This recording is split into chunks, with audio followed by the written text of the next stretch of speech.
So friends, welcome to our channel. Mission moon complete करने के बाद अब इसरो की नजर सन पर है। जी हाँ, चंद्रयान 3 की बदौलत इसरो ने हमारे कंट्री इंडिया को मून की साउथ पोलर रीजन में पहुंचने वाला पहला देश बना दिया है। और क्वेश्चन आता है, व्हाट नेक्स्ट फॉर इसरो? सन पर काम कर रहा है और इसरो का जो सन मिशन है उसका नाम है आदित्य L1।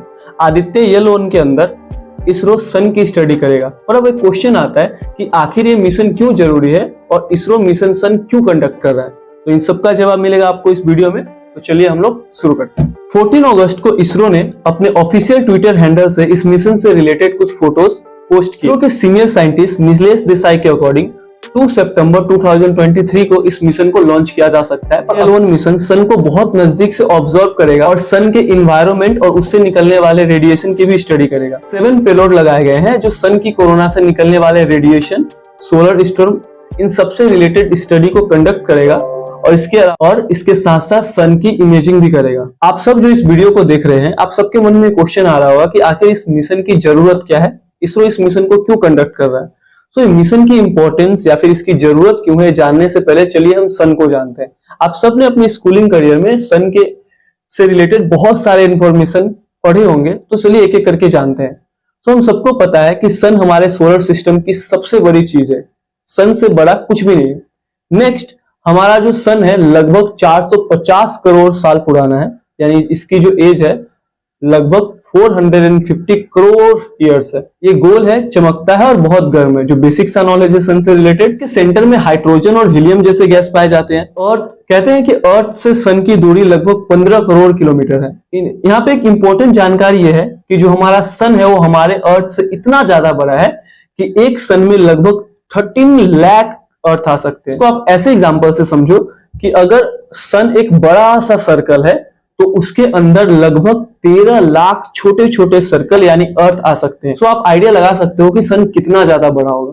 कहते हैं कि सन पे सबसे ज्यादा टेम्परेचर इसके कोर में होता है। यहाँ का जो एवरेज टेम्परेचर होता है वो लगभग 1.5 करोड़ सेल्सियस होता है। हम अर्थ के जो लोग हैं, हमारे यहाँ पे अगर 40 डिग्री से ज्यादा टेम्परेचर होता है तो हम रह नहीं पाते। सो आप आइडिया लगा सकते हैं कि सन का जो कोर है वो कितना ज्यादा गर्म होता होगा, क्योंकि वहां का जो एवरेज टेम्परेचर होता है वही होता है लगभग 1.5 करोड़ डिग्री सेल्सियस। सो नासा का कहना है कि इतना ज्यादा टेम्परेचर होने के कारण इसमें न्यूक्लियर फ्यूजन होते हैं, जिसके कारण बहुत ही ज्यादा अमाउंट में एनर्जी रिलीज होती है। सन के जिस हिस्से को हम अर्थ से देखते हैं उसे हम फोटोस्फीयर कहते हैं। मतलब आप जब सुबह सुबह सन को देखते हो और सन का जो हिस्सा आपको दिखता है उसको हम लोग बोलते हैं फोटोस्फीयर। क्या बोलते हैं? फोटोस्फीयर। और जो फोटोस्फीयर होता है वो कोई सॉलिड सरफेस नहीं है, एक बड़ा सा सर्कुलर लाइट है जो चमकता है। स्फीयर के ऊपर ही सन का एनवायरनमेंट होता है कि सन की जो सबसे निचली लेयर है उसे हम क्रोमोस्फीयर कहते हैं और सन की जो सबसे ऊपर की लेयर है उसे हम कहते हैं कोरोना। तो एक बात बहुत इंपॉर्टेंट है कि हम सन के लाइट की वजह से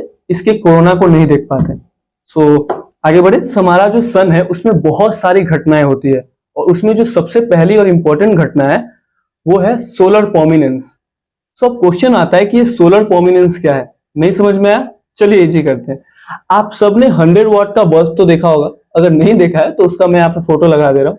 सो आप सब देखे होंगे कि जो 100 वाट का जो बल्ब होता है उसमें एक वी शेप होता है और उसके बीच एक पतली सी तार होती है जिसमें लाइट जलती है, जिसको हम लोग बोलते हैं फिलामेंट। साइंस के स्टूडेंट इसको जानते होंगे, इसको हम लोग बोलते हैं फिलामेंट।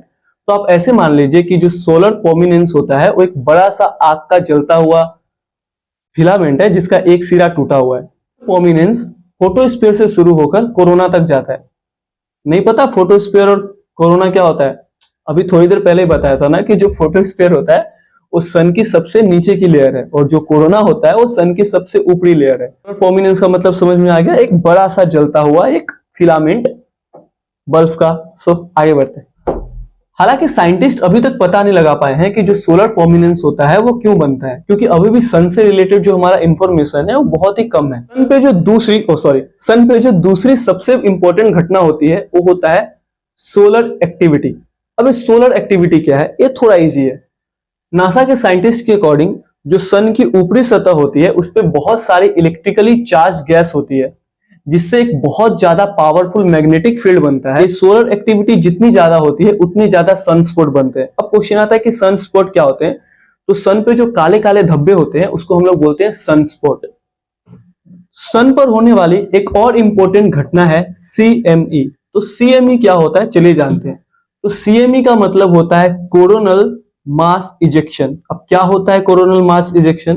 तो सन की जो कोरोना लेयर होती है उससे निकलने वाले किसी भी चीज को हम लोग बोलते हैं CME, यानी कोरोनल मास इजेक्शन। एक गैस के बड़े बड़े बबल्स होते हैं जिन पर मैग्नेटिक लाइंस लिपटी होती है।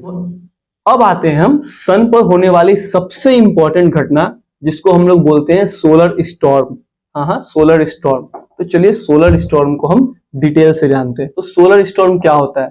तो सन पर जब एक CME रिलीज होता है तो उसके साथ साथ स्पेस में सन के करोड़ों चार्ज पार्टिकल रिलीज होते हैं।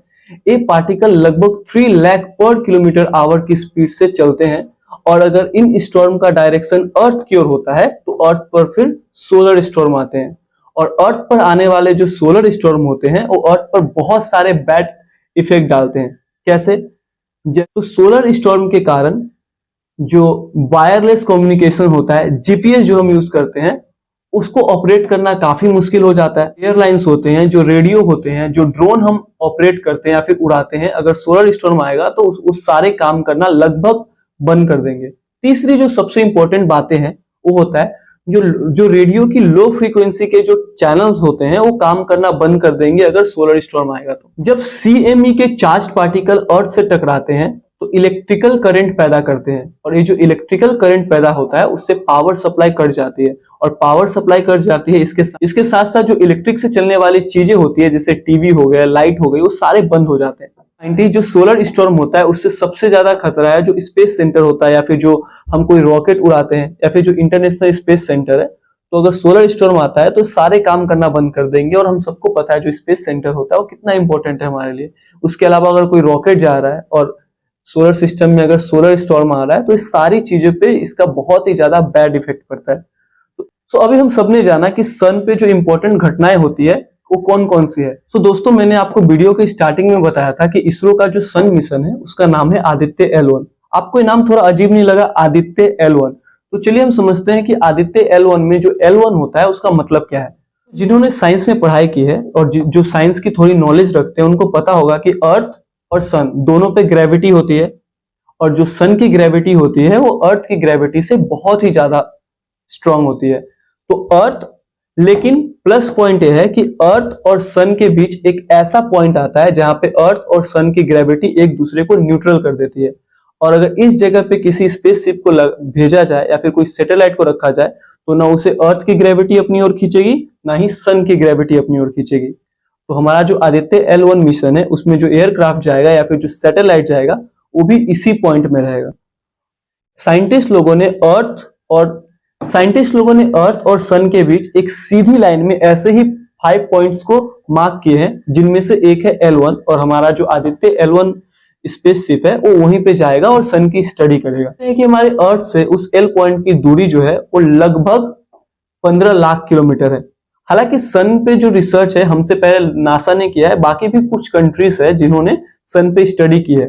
आप सबके मन में क्वेश्चन आता होगा कि सन तो इतना गर्म है तो वहां पे कोई अगर स्पेसशिप जाता है तो जलता क्यों नहीं? तो इसका आंसर ये है कि हमारी जो स्पेसशिप है वो L1 पे रहेगी, तो L1 पे सन से ठीक ठाक दूरी पे है, तो उसको जो गर्मी होती है वो ज्यादा इफेक्ट नहीं करेगी।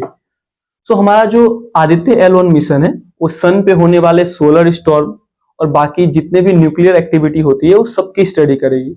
और अगर हम सन के बारे में ज्यादा इंफॉर्मेशन ले पाएंगे तो फ्यूचर में हमारा बहुत ही काम आएगा। जैसा मैंने आपको बताया था कि सोलर स्टॉर्म से कितने बैड इफेक्ट पड़ते हैं अर्थ पे। अगर आपको ये वीडियो अच्छा लगा हो तो चैनल को सब्सक्राइब कर दे, और अपने जो व्यूज है, कुछ सजेशन है, उसको कमेंट्स में जरूर बताएं। हर वीडियो की तरह इस वीडियो में भी एक लास्ट में क्वेश्चन पूछता हूँ कि जो L1 पॉइंट है उसकी अर्थ से कितनी दूरी है। आपको अगर आंसर पता हो, जो कि इस वीडियो में है ही, तो आप उसको कमेंट में बताएं। तब तक के लिए जय हिंद।